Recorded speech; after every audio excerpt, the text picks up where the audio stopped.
vamos falar sobre a pesquisa coordenada pela Universidade Federal de São Carlos, UFSCar, que enfocou o modelo de policiamento ostensivo e seus impactos na produção da desigualdade racial na segurança pública. Os dados serão divulgados durante o seminário Policiamento Ostensivo e Relações Raciais via online nesta quarta e quinta. A gente vai conversar sobre esse assunto com a Jaqueline Signoretto, ela que é professora do Departamento de Sociologia da Universidade Federal de São Carlos, coordenadora do Grupo de Estudos sobre Violência e Administração de Conflitos e coordenadora geral da pesquisa Policiamento Ostensivo e Relações Raciais. Olá, Jaqueline, bom dia. Bom dia. Jaqueline, a pesquisa foi feita nos estados de São Paulo, Minas Gerais, Rio Grande do Sul e Distrito Federal. Inicialmente, eu gostaria que você falasse um pouco da disponibilidade de dados nesses estados, o grau de transparência sobre as informações relativas à segurança pública e se essa pesquisa corrobora, de alguma maneira, com os resultados da publicação do Fórum Brasileiro de Segurança Pública, que mostra que houve aumento de 7% no número de mortes violentas no primeiro semestre deste ano em relação ao mesmo período de 2019. Sim, essa pesquisa que nós estamos divulgando agora, ela é uma segunda edição de uma pesquisa que nós fizemos em 2013 e 2014, também em 4 estados, e nós gostaríamos de repetir, né, a pesquisa, incluindo mais estados, para atualizar os dados sobre abordagens policiais, letalidade policial e prisões em flagrante, segundo as características de cor, raça, para monitorar o desenvolvimento, né, do racismo institucional na segurança pública. Mas, infelizmente, nós não conseguimos, nem da primeira vez, nem da segunda vez, obter dados sobre abordagem policial, por exemplo. Esses dados não são disponibilizados ao público em nenhum estado, né? E nesses 4 estados que você citou, que nós trabalhamos de 2016 para cá, São Paulo, Minas, Rio Grande do Sul e Distrito Federal, somente para São Paulo e Minas nós conseguimos ter os dados estatísticos sobre prisões em flagrante e letalidade policial com critério de cor-raça, né? Então, nem no Distrito Federal, nem no Rio Grande do Sul, existem esses dados disponíveis, sequer para as próprias polícias fazerem seu planejamento, né? Então, isso é uma coisa bastante considerável, né?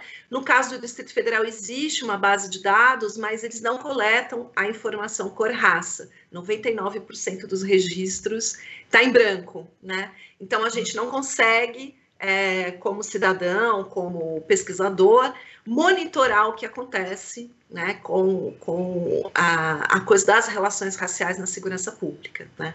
E, infelizmente, nos estados em que a gente tem os dados, a comprovação do quadro, né, da existência do racismo institucional é dramática. Como você citou os dados que o Fórum Brasileiro de Segurança Pública também divulgou ontem, né, os dados do Anuário Brasileiro, que eles divulgam todos os anos, né? Há uma piora dos indicadores de segurança, do direito à segurança geral no país, né? Essa piora é clara.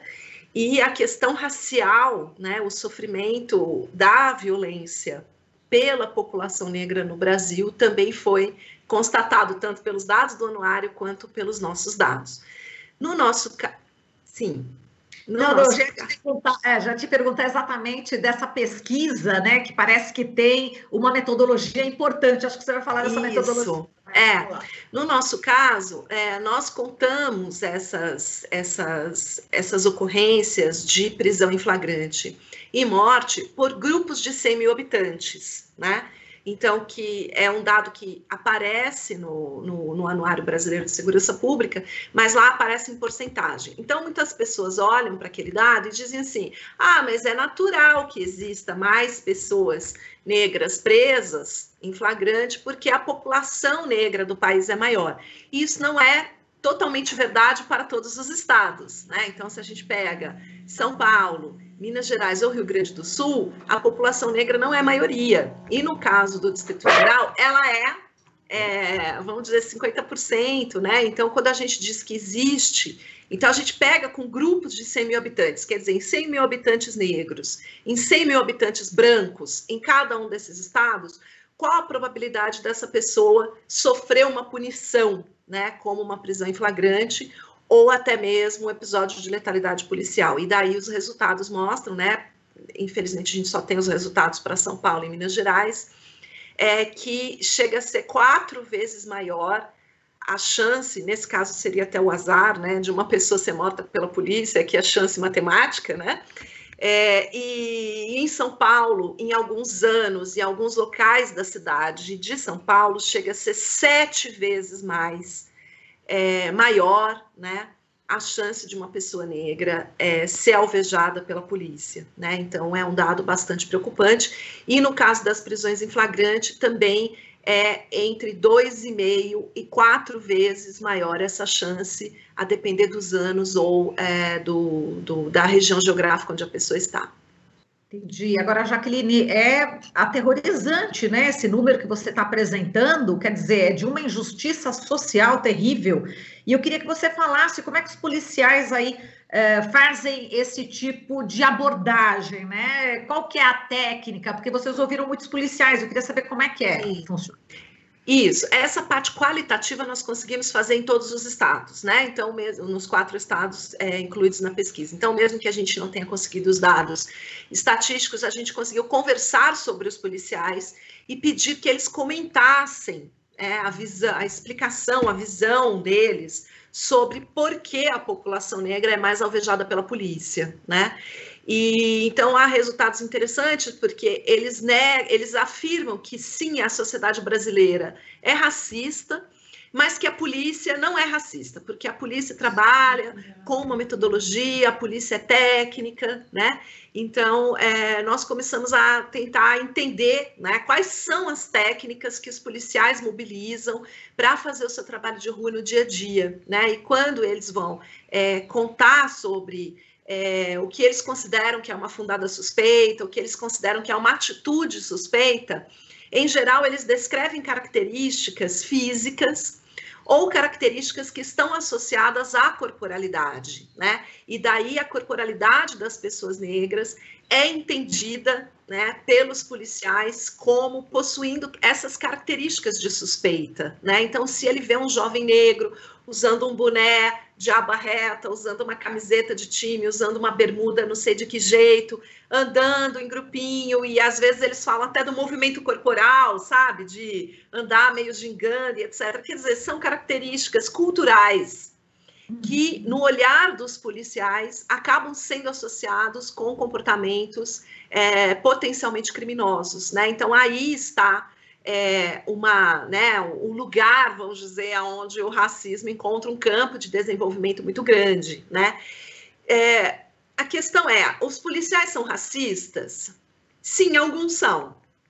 Mas a questão mais relevante que a gente tem que considerar é o seguinte: quais são as ferramentas que as próprias organizações policiais dão aos seus trabalhadores, aos trabalhadores da segurança pública, para que eles possam desempenhar o seu trabalho com base realmente em técnicas, né, que minimizem esses vieses, vamos dizer, até pessoais do policial, né? Então, o policial ele pode vir de uma origem social carregado de preconceitos, mas evidentemente a instituição policial tem que ser capaz de oferecer um treinamento e uma educação policial que seja capaz de minimizar e principalmente ter um método de trabalho, né, que reduza esse preconceito pessoal e não o estimule, né? Então, acho que essa é uma das principais conclusões que a gente tem, né, nos 4 estados que a gente fez a pesquisa. As organizações policiais, elas não conseguem minimizar esses estereótipos e elas não conseguem propor aos policiais um método de trabalho que não seja baseado nesse olhar para características corporais, características físicas, que fazem parte de um estigma aí que é histórico, né, que tem mais de 2 séculos aí no país, por causa da escravidão negra que houve no país e que criou esse estigma, né, do perigo negro, enfim, que infelizmente perdura aí nas mentes até hoje. Agora, Jaqueline, nesse estudo também é bastante relevante o que os policiais negros falam a respeito dos próprios policiais colegas enfim, quando eles estão à paisana, né? Exato. Parece que existe aí um dado importante a ser revelado, né? Os policiais negros, eles sentem a vulnerabilidade deles mesmos enquanto policiais, né? Eles relatam, mulheres negras que nós ouvimos, né? Que relatam situações em que elas vão atender ocorrência, né? E elas são discriminadas vamos dizer, pelo cidadão, né? Mas também pelos seus próprios colegas, né? Então, vários policiais, isso é interessante porque, inclusive, oficiais contaram a mesma história, né? E vamos dizer, oficiais da polícia são pessoas muito bem formadas, que têm um histórico profissional já longo, eles ganham salários, né? Que são bastante, enfim, condizentes para a realidade dos trabalhadores no país, né? Então, muitas vezes eles têm carros, né? Carros novos, carros que os seus salários podem comprar. E eles revelam uma certa intranquilidade, né? De ao dirigir, um homem negro dirigindo um carro, né? Condizente com seu padrão de vida, ao passar por uma blitz, eles sentem a necessidade de se identificar imediatamente com medo da reação, né? De um colega que às vezes não é conhecido, é desconhecido, e que pode estranhar um homem negro dirigindo um carro, né, um carro novo, um carro... E, então, eles contam, vários policiais contaram a mesma história, o que não quer dizer que não é uma questão individual, né, é uma questão que a gente percebe que intranquiliza os policiais em geral. E também a questão do estereótipo de roupa, do estereótipo em relação a áreas de periferia. Policiais que vêm da periferia, eles se sentem, né, também discriminados pelo olhar dos colegas, né, quando querem fazer abordagens somente baseadas na roupa. Em geral, os policiais negros se sentem muito, assim, intranquilos com essa situação e reconhecem o erro, né, técnico que os seus colegas cometem, né, quando fazem isso, porque eles dizem, bom, essa é a roupa que o meu irmão usa, essa é a roupa que o meu sobrinho usa, né, e eles não sabem, eles não conhecem a realidade das periferias, né, de onde muitos policiais também vêm. Exato, Jaqueline, no caso, a formação dos policiais, como você disse, não contempla, né, deveria contemplar. Recentemente eu conversei com a Adilson Paes, um coronel já aposentado, e ele fez uma tese de doutorado na USP, falando que o policial até sente a necessidade de matar. Foi bastante impactante, quer dizer, o curso de formação que eles recebem, né, o curso está completamente longe de uma polícia ideal. Como você falou, eles não aprendem isso e repetem, inclusive, né, segundo até estudos dizem, né, que estão repetindo, como nos Estados Unidos, enfim, na França. Eu queria que você fizesse um pouco esse paralelo, né, dessa formação aqui no Brasil e em outros países. Eu diria que a formação forma para o modelo de policiamento que existe no Brasil, né? O modelo de policiamento ostensivo, que até está no título da nossa pesquisa, foi o que a gente procurou identificar, né? Esse modelo de policiamento que os próprios oficiais disseram nas entrevistas é inspirado no modelo de policiamento das cidades americanas, né? Então, ele é muito baseado em filtragem racial, né? Inclusive na utilização de ferramentas tecnológicas para fazer o policiamento, né? E essas ferramentas tecnológicas registram, vamos dizer assim, em grandes dados, esse olhar discriminatório, né? Então, o uso de câmeras, o uso de mapas, etc., eles apenas vão reiterar, né, a filtragem racial que já era praticada antes. Então, isso tem sido denunciado, inclusive nas polícias americanas, né? Em 2020, mais de 1.000 cidades americanas tiveram protestos, né, por causa dos vieses raciais das polícias americanas.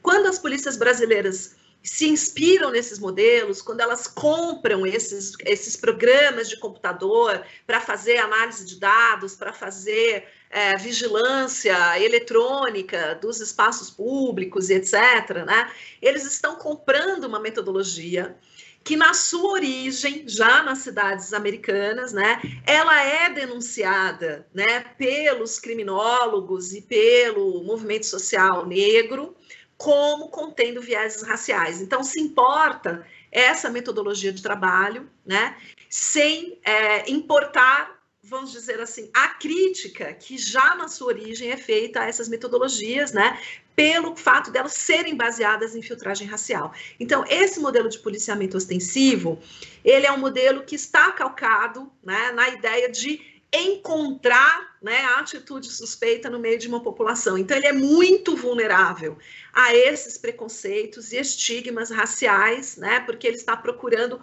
o corpo do criminoso circulando por aí. Diferentemente, por exemplo, de um modelo de policiamento comunitário, ou diferentemente de uma investigação técnico-científica, né, de crimes, etc. Então, esse modelo de policiamento que hoje no Brasil é o que mais cresce, é o que mais recebe investimentos, né, em detrimento do policiamento comunitário ou em detrimento de uma polícia técnica investigativa, né, ele produz a filtragem racial. Então, não é por acaso que desde que nós começamos a monitorar os dados, essa diferença entre, né, brancos e negros sofrendo a ação da polícia, ela só cresce.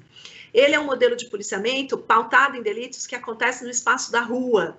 Ele está muito preocupado com a venda de drogas, e muito pouco preocupado, por exemplo, com a violência doméstica. Então, se a gente olha os nossos dados, a gente vê prisões em flagrante acontecem por causa de que tipos de delitos, né? Então, muito forte tráfico de drogas e muito forte crime patrimonial. Entre os crimes patrimoniais, existem os roubos, mas existe furto, receptação, que são crimes cometidos sem violência, né? Então, o foco da polícia está muito voltada para esses crimes, vamos dizer, onde tem uma riqueza que circula de maneira ilegal, mas é a riqueza, né, que está no foco desse policiamento, e não necessariamente a vida, e não necessariamente a segurança física das pessoas, né? Então, os crimes de estupro, os crimes de Lei Maria da Penha, eles estão muito fora do foco desse modelo de policiamento, né? Então, ele tem várias desvantagens, certo? Uma delas, né, é a injustiça racial, e a outra é que ele não vigia propriamente, né,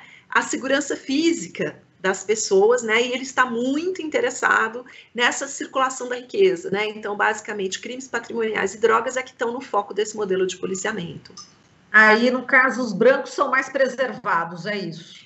Os crimes cometidos vamos dizer assim que, né, o corpo branco, né, circulando pelos espaços da cidade, esse corpo não é visto como suspeito, né? Então, vários policiais dizem assim, o que é uma atitude suspeita? Você vê um menino, né, vestido, certo, com uma corporalidade típica de periferia, andando num bairro, né, nobre da cidade. Como que ele está andando ali, né? Então, você já vai dar um flagrante ali e, quer dizer, muitas vezes vai dizer, mas o flagrante é porque a pessoa está cometendo um ato. Então, às vezes, ele tem um computador, o policial pede, você tem a nota fiscal do computador? Quer dizer, uma pessoa branca não tem essa preocupação de andar com a nota fiscal do computador, certo? Então, e um jovem da periferia precisa ter essa preocupação. Você tem a nota, e esse celular aqui, de quem que é? Não, é meu. Você tem a nota fiscal do celular? Quer dizer, são situações, né, que a gente tem o registro do trabalho de campo que acabam podendo levar um jovem desse a um flagrante delito, né, por posse de um objeto supostamente furtado, né, que às vezes é de sua propriedade, mas que, vamos dizer, uma pessoa branca nunca vai passar por uma situação como essa, né? Uma pessoa branca não tem medo de achar que ele está dirigindo seu próprio carro e que ele vai passar numa blitz de trânsito, certo? E que ele não vai conseguir explicar que aquele carro é seu. E, veja bem, uma pessoa negra, mesmo sendo um policial, tem esse medo. Exato. Agora, Jaqueline, a guerra às drogas, a gente já sabe, já está comprovado que essa guerra não deu certo e não vai diminuir a criminalidade. Como é que você vê essa postura ainda aqui no Brasil e em diversos países também em relação a essa questão?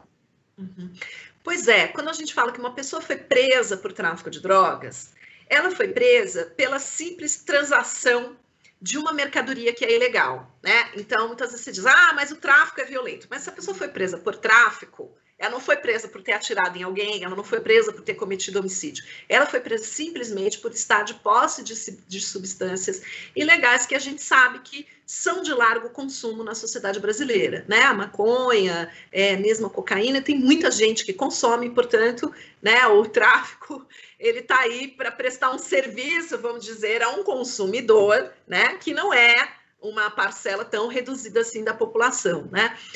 Só que, na verdade, quem é preso em flagrante não são vamos dizer assim, os articuladores de alto nível do tráfico de drogas, né? Aquelas pessoas que realmente coordenam essas grandes redes e que fazem o grande tráfico, né? Não são essas pessoas que estão sendo presas, né? Como a gente mostra ali nos nossos dados, são pessoas muito jovens, a idade, enfim, que essas pessoas vão ser presas é 18, 19 anos, né? Então, é aquele chão de fábrica, vamos dizer assim, da economia ilegal, né? É uma juventude que está sem emprego, que está sem renda, né? E que está avisada pela polícia, né? Numa idade ali. Então, quer dizer, isso não diminui o tráfico de drogas em nada, né? Isso superlota as penitenciárias, cria, enfim, uma experiência, né, muito difícil para essa juventude que encontra emprego, vamos dizer assim, um emprego ilegal, mas alguma forma de obtenção de renda, né, nessas redes, certo? E que não encontra no mercado de trabalho formal uma oportunidade, né? Então, o que a gente faz? Bota a polícia lá, né, para enfocar essa parcela da população e que, infelizmente, promove, né, muito mais injustiça social do que justiça, porque, na verdade, o tráfico de drogas não está acabando, né, porque esses jovens estão sendo presos pela polícia, né? Então, é realmente uma realidade que precisa ser seriamente repensada no nosso país e que esse modelo de policiamento aí, baseado em prisões em flagrante, né, ele não está surtindo o resultado esperado, muito pelo contrário, ele cria distorções, né, porque vai levar essa população a ter um contato nas penitenciárias, inclusive com crime, né, muito mais organizado ali dentro. Muito bem. Jaqueline, a gente já está terminando, eu queria que você falasse agora só onde é que a gente pode acompanhar, né, o seminário, onde serão revelados todos esses dados. Sim, para divulgar esses dados e até fazer o comentário de policiais, né, que vão comentar os dados da pesquisa, nós estamos fazendo o seminário dia 21 e 22, 2 mesas que vão acontecer ambas às 16 horas, no canal do YouTube do INEAC, que é um Instituto Nacional de Ciência e Tecnologia de estudos sobre a administração de conflitos, de que nós, os pesquisadores dessa rede, fazem parte, né? E também no Facebook do GEVAC UFSCar. Tá ótimo, Jaqueline. Foi um prazer conversar com você. Parabéns pela pesquisa. Obrigada, prazer todo meu. Um forte abraço, viu? Até a próxima. Abraço para você também. Até. Obrigada. Obrigada, eu que agradeço. Falamos aqui com Jaqueline Senhoreto, professora do Departamento de Sociologia da Universidade Federal de São Carlos, UFSCar, coordenadora do Grupo de Estudos sobre Violência e Administração de Conflitos e coordenadora geral da pesquisa Policiamento Ostensivo e Relações Raciais. Você está ouvindo Jornal Brasil Atual. As notícias que os outros não dão.